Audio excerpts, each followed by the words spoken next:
Praise God. Actually, I wasn't supposed to preach till August. But Pastor Sean knows that I'm always ready.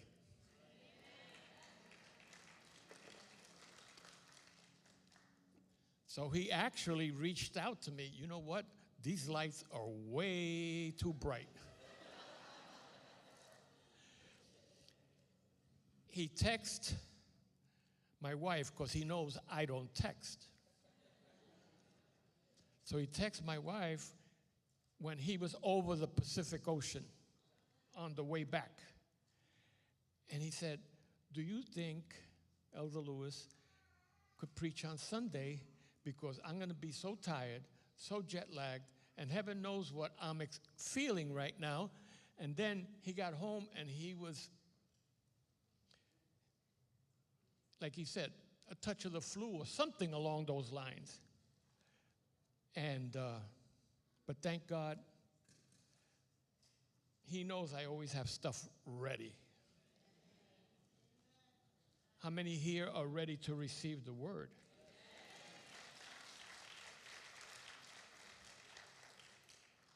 I'm old school, you know that by now. And I have all my notes written, okay? But this morning,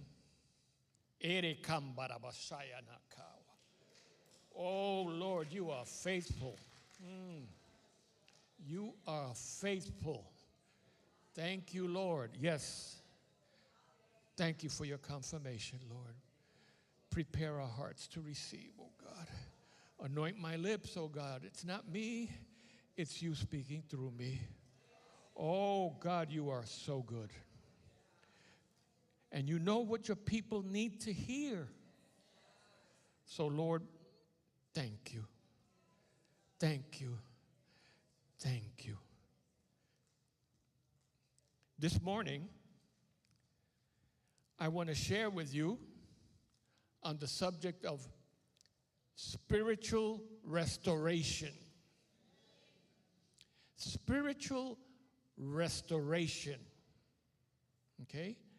I'm coming out of Psalm 51, verse 12. You don't have to get up. Okay? Psalm 51, verse 12. Okay. And it reads, "Restore to me the joy of your salvation, and grant me a willing spirit to sustain me." Those are the words of David. David wrote these words. Okay?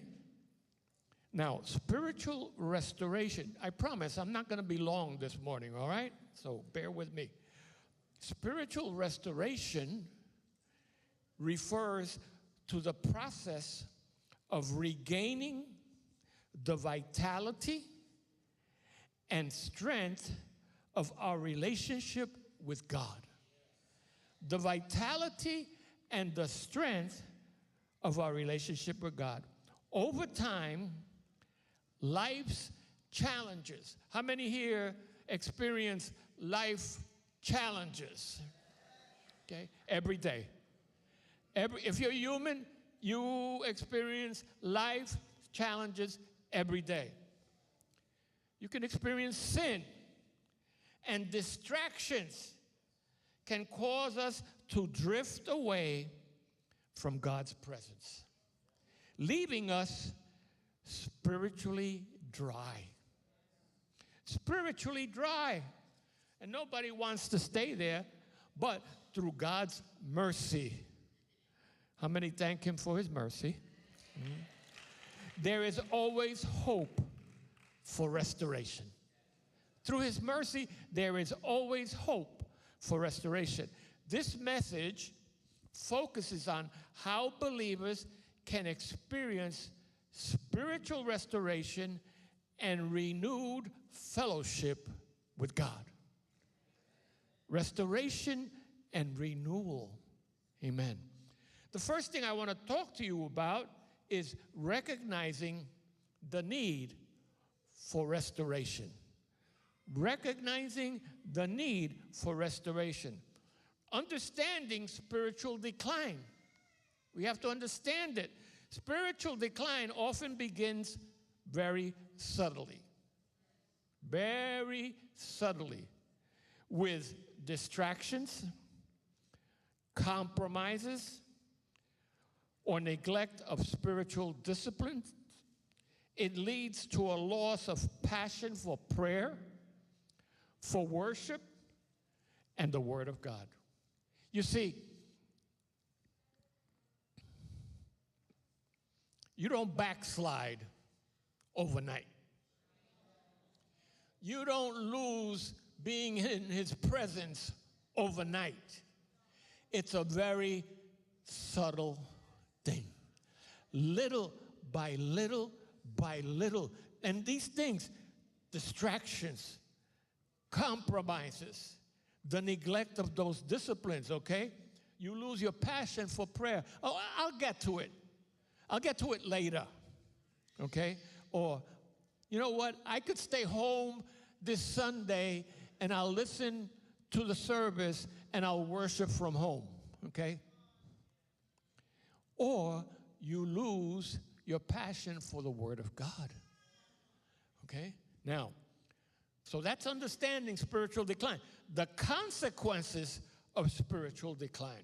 The consequences. When a believer drifts from God, they experience spiritual emptiness, weakness, and a lack of direction. All of a sudden, you were worshiping the Lord, you were walking with Him on a daily basis, and all of a sudden you find yourself confused. And God is not an author of confusion. Can I get an amen? Okay? So when you start experiencing these symptoms, it's time to take inventory of your life. Inventory of your life. Okay?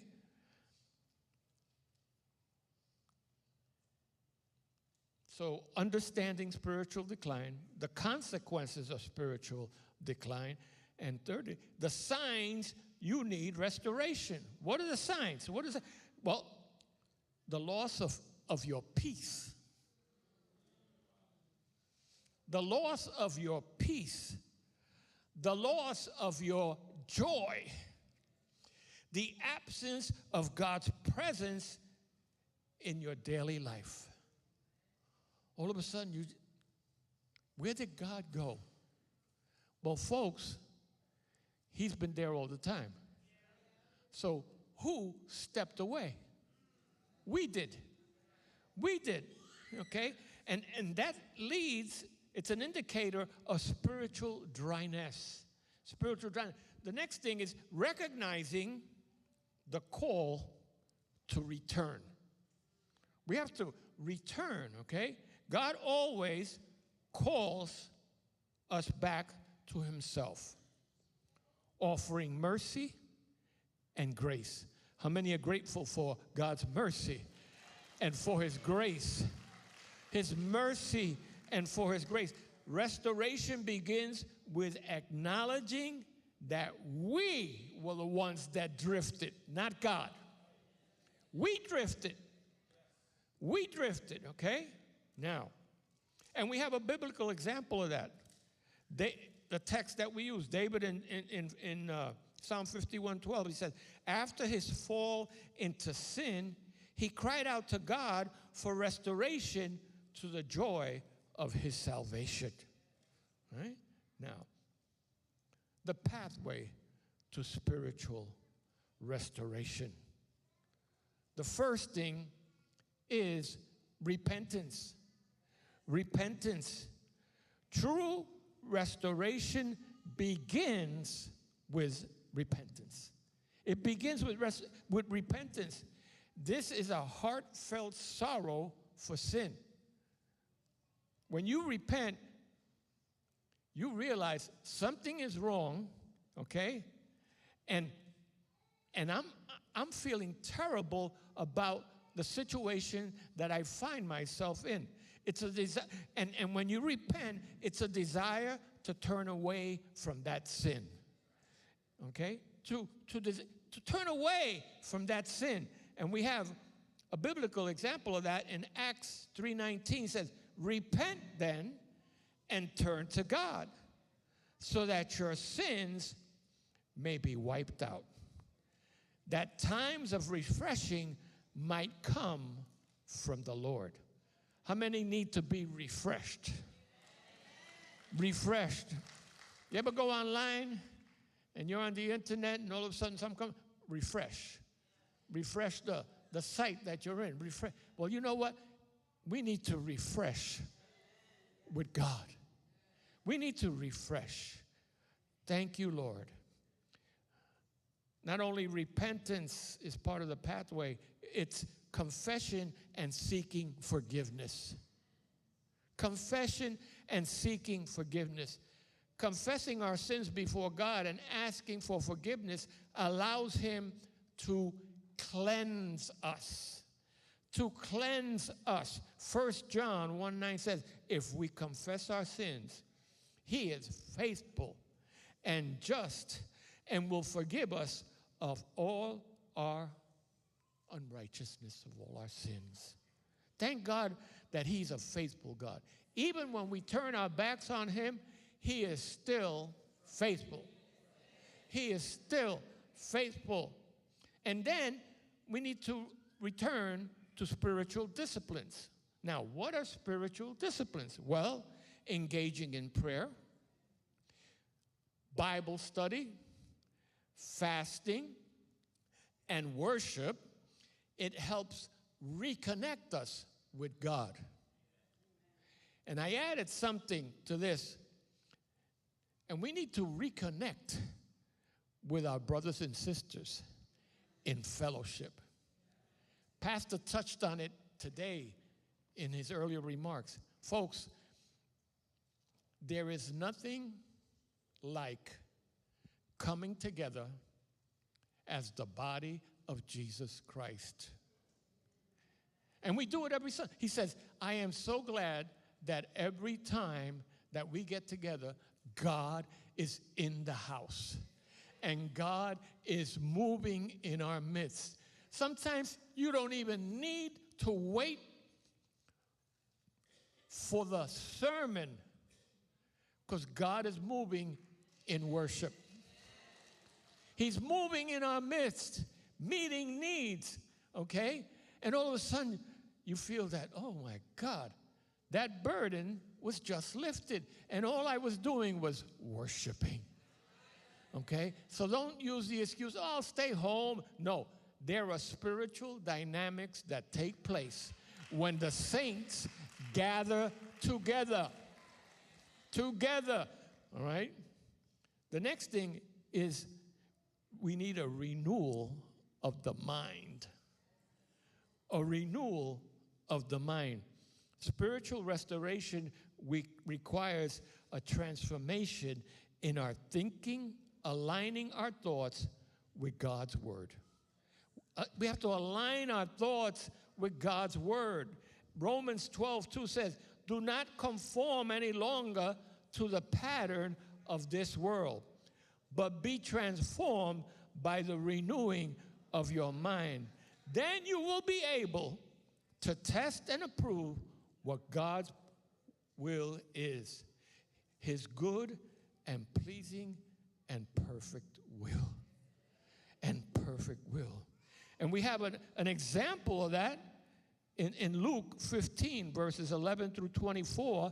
After drifting from his father, the prodigal son came to repentance and was restored to his rightful place. Luke, and I'm going to read it, okay? It's going to be long. Bear with me. Luke 15, 11, 24. Jesus continued there. There was a man who had 2 sons. The younger said to his father, Father, give me the share of the estates. So he divided his property between them. Not long after that, the younger son got together, okay, all he had, all he had, set off to a distant country and there squandered his wealth in wild living. After he had spent everything, there was a severe famine in the whole country, and he began to be in need. So he went and hired himself out to a citizen of that country, okay, who sent him to his fields to feed pigs. He longed to fill his stomach with the pods that the pigs were eating, but no one gave him anything. When he came to his senses, how many of my father's hired servants have food to spare? And here I am starving to death. I will set out and go back to my father and say to him, Father, I have sinned against heaven and against you. I am no longer worthy to be called your son. Make me like one of your hired servants. So he got up and went to his father. And this is the part I love. But while he was still a long way off. You have to understand, his father came out of his house every day and looked on the same road that son left every day to see if he was coming back. If he was coming back. While he was a long way off, his father saw him, was filled with compassion for him. He ran to his son, threw his arms around him, and kissed him. The son said to him, Father, I have sinned against heaven and against you, and I am no longer worthy to be called your son. But the father said to his servants, Quick, bring the best robe, put it on him, put a ring on his finger, sandals on his feet, bring the fatted calf and kill it. Let's have a feast and celebrate, for this son of mine who was dead is alive again. He was lost, but he is found. So they began to celebrate. See, our Heavenly Father, when we backslide and we are out of the will of God, is constantly looking for us to come back. To come back, because he's full of compassion, all right? Now, let me go on. Let's look at the power of the Holy Spirit when it comes to restoration. The power and the role of the Holy Spirit when it comes to restoration, all righty? You see, the Holy Spirit convicts, comforts, and guides us back to spiritual vitality. It convicts, it comforts, and it guides us back to spiritual vitality.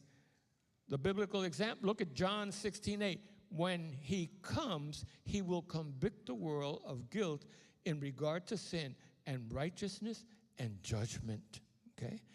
The Spirit's empowering presence. Spiritual restoration is not just about regaining what is lost. It is about being filled afresh with the Holy Spirit's power. Afresh. Every time we get together as the people of God, you should experience a refreshing of the Spirit in your life. You shouldn't come in and leave the same way you came in. Holy Spirit, refresh me today as I gather together with fellowship of the saints. Restoring spiritual gifts. When we are restored, the Holy Spirit revives the spiritual gifts that have been dormant. Okay? It revives, brings back to life. 1 Corinthians 12:7 says, now to each one the manifestation of the Spirit is given for the common good. For the common good. Let's look at living in the Spirit. Walking in the Spirit daily helps maintain our spiritual strength and prevents future spiritual decline. Galatians 5:16 says, "So I say, live by the Spirit, and you will not gratify the desires of the sinful nature." When you live in the Spirit, you can't gratify. You can't be on both sides. You're either serving God or you're serving Satan, all right?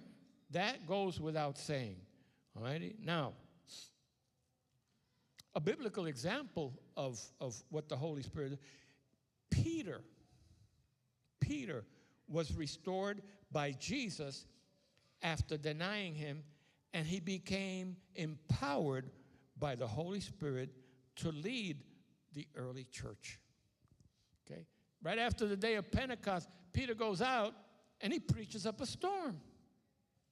I mean, the guy is freshly filled with the Holy Spirit.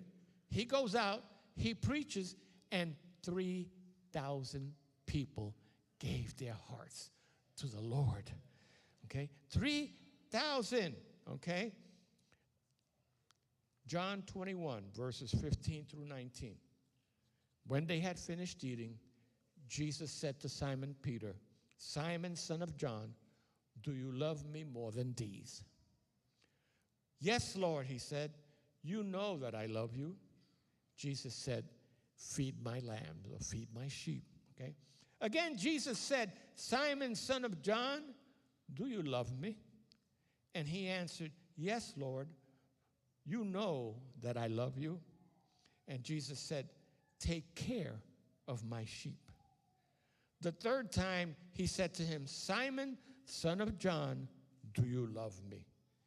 Peter was hurt because Jesus asked him a third time, "Do you love me?"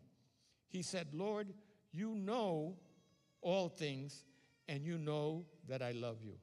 And Jesus said, "Feed my sheep. Barely I tell you, when you were younger, you dressed yourself and you went where you wanted. But when you are old, you will stretch out your hand, and someone else will dress you and lead you where you don't want to go." Jesus said this to indicate the kind of death by which Peter would glorify God. And then he said, "Follow me. Follow me." He reinstated the same words that he gave Peter and his brother when he met them for the first time. Follow me. Follow me. Follow me. It's interesting. How many times did Peter deny Jesus? How many times did Jesus ask him, "Do you love me?" 3 times. Okay? That wasn't a coincidence, folks. Or somebody might say a coinky-dinky. All right. Let's look at overcoming obstacles to spiritual restoration. Overcoming obstacles. One of the obstacles is guilt and shame. Guilt and shame. The enemy often uses guilt and shame to keep us from seeking restoration. However, God offers complete forgiveness. He offers complete forgiveness, okay? Look at Isaiah 1:18. It says, "Come now, let us reason together, says the Lord. Though your sins are like scarlet, they shall be white as snow. Though they are red as crimson, they shall be like the white wool." All right? God is always about restoration. Restoration.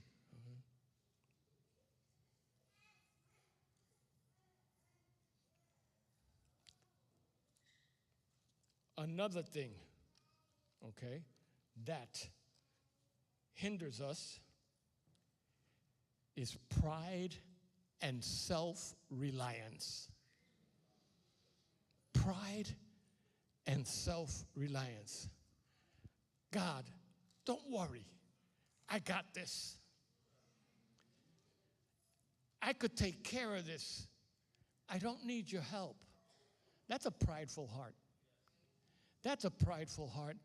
You're telling the Lord, step aside. I got this. Pride prevents us from admitting our need for restoration. Pride. Kill the pride in your life, okay? The other side of the coin is humility opens the door for God to work. Kill the pride and become humble. Look at James 4:6. It says, but he gives us more grace. That is why the scripture said, God opposes the proud, but gives grace to the humble. He gives grace to the humble. Sometimes what holds us back is fear of judgment. Fear of judgment. Fear of what others may think or say, or how God may respond, okay, can hinder us. But God's grace is always available to us. Always available to us, okay? Look at Hebrews 4:16. Let us then approach the throne of grace with confidence that we may receive mercy and find grace to help us in our time of need. Another thing that hinders, unforgiveness. Hello. Unforgiveness. Holding on to offenses can block spiritual restoration. Okay? Forgiving others releases us to receive God's healing. How could you live a life hating and with an attitude, I don't want anything to do with him or her and stuff like that, after God has restored you and forgiven you of so many things, okay?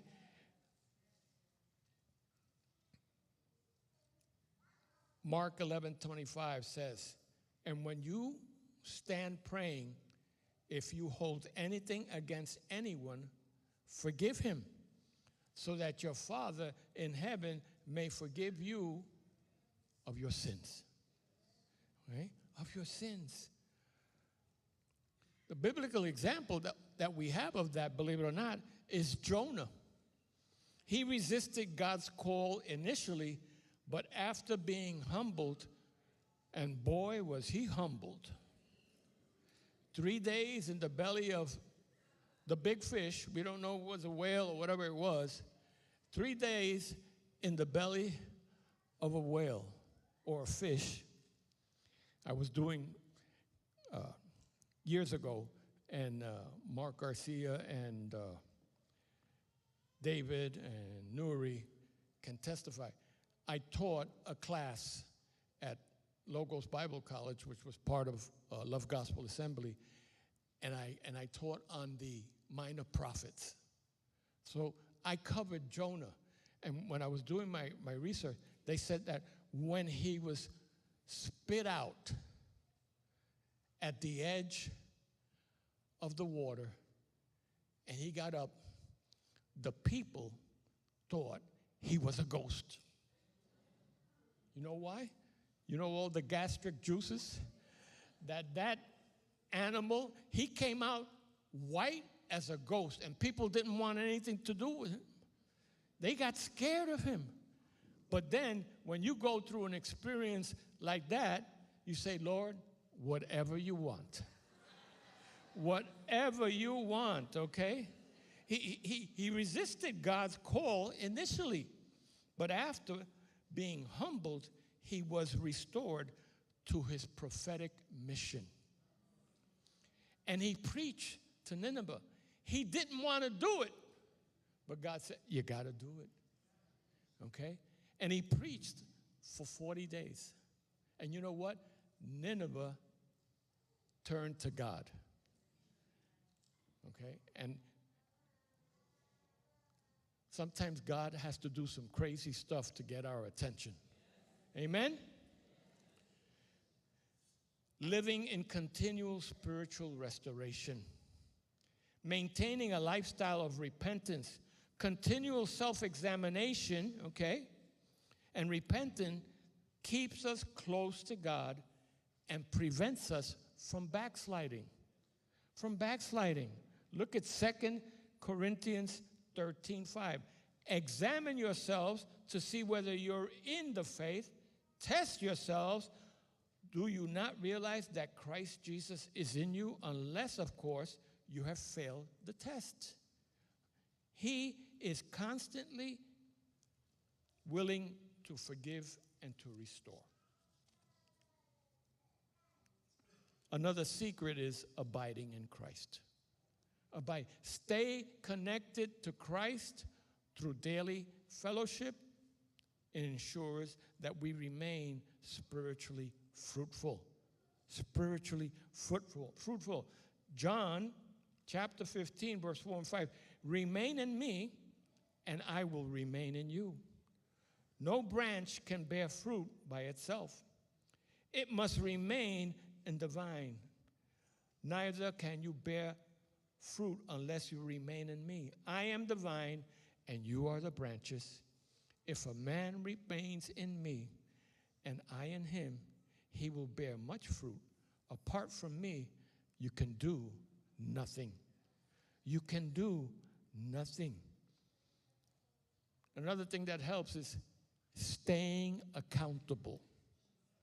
Staying accountable. Having a community of believers who encourage and hold us accountable helps us stay on the track. I remember a couple of years ago, Don, you remember when the men were doing the gathering together and they were like a group of 3 or 4? Yeah. And they were being held accountable one to another. Sometimes, my brothers and sisters, pastor and the elders may not be available to you. But if you have a close relationship with a brother or a sister, that you could get on the phone and say, listen, I am going through this right now. Right now. And I can't get a hold of the elders, and I can't get a hold of pastor, okay? But I need you to help me pray and to hold me accountable. That is so important. Have people who watch, they watch your back. Okay? They love us and have our best interest at heart. Accountability, all right?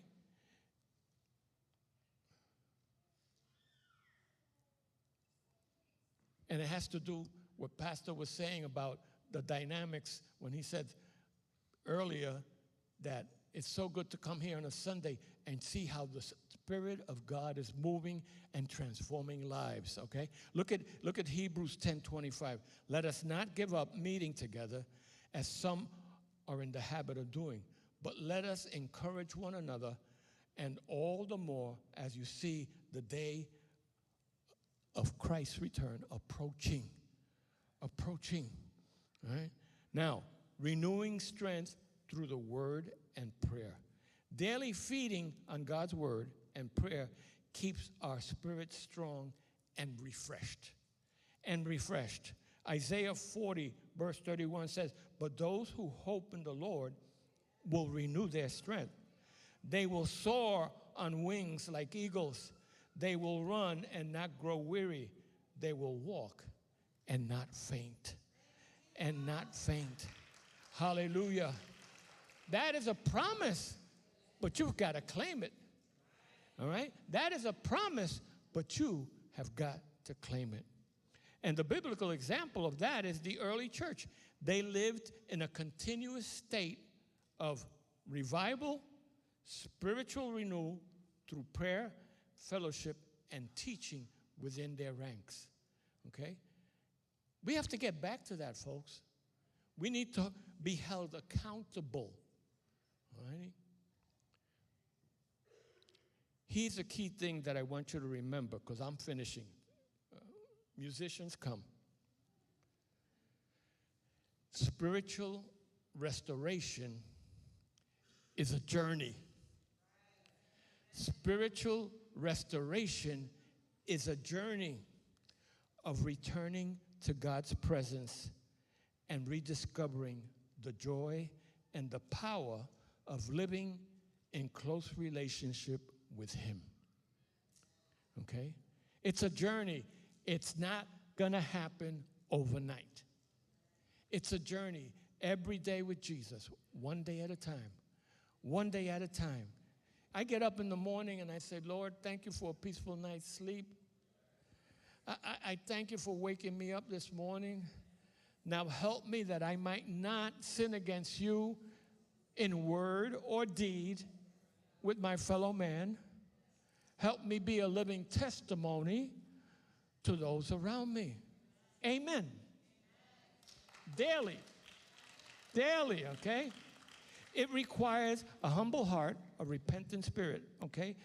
Restoration requires a humble heart, a repentant spirit, and a willingness to allow the Holy Spirit to renew us daily.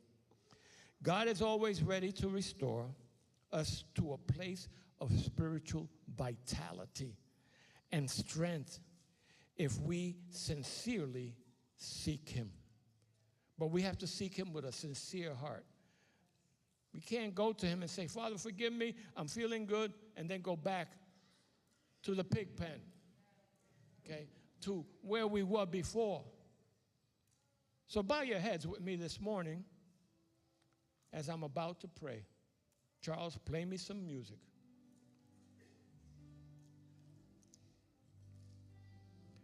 Father, restore my spiritual passion and zeal for you. Lord, forgive our sins and cleanse us from all unrighteousness. Holy Spirit, fill us afresh with your power and with your presence. Lord, rekindle our love for prayer and the studying of your word. Father, break every spiritual slumber in my life and wake us to your purpose. Amen. Can we stand? You know how I like to finish.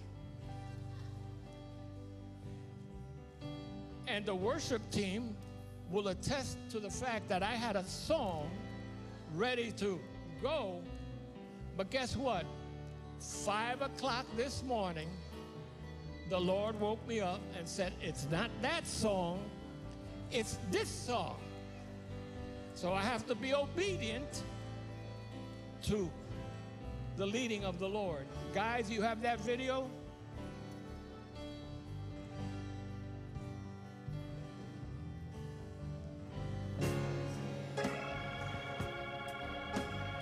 Andre Crouch wrote this song in 1976.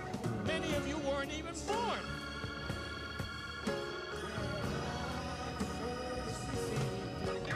Think back. Take me back. Take me back, Lord, to the place where I first received you. Oh, bringing back a lot of memories. Take me back. Oh, Lord. Take me back to the Lord where I first believed. Where I first received you.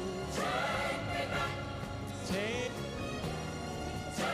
me back, dear Lord, to the place where I first.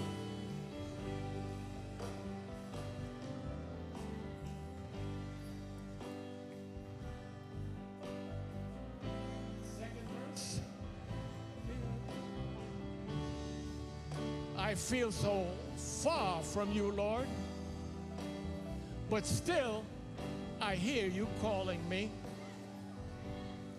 Those simple things that I once knew, they're memories are drawing me. I must confess, Lord, I've been blessed. But my soul is not satisfied. Renew my faith, restore my joy. Dry my weeping eyes. Hallelujah. Take me back, dear Lord, to the place where I first received you. Take me back, dear Lord, where I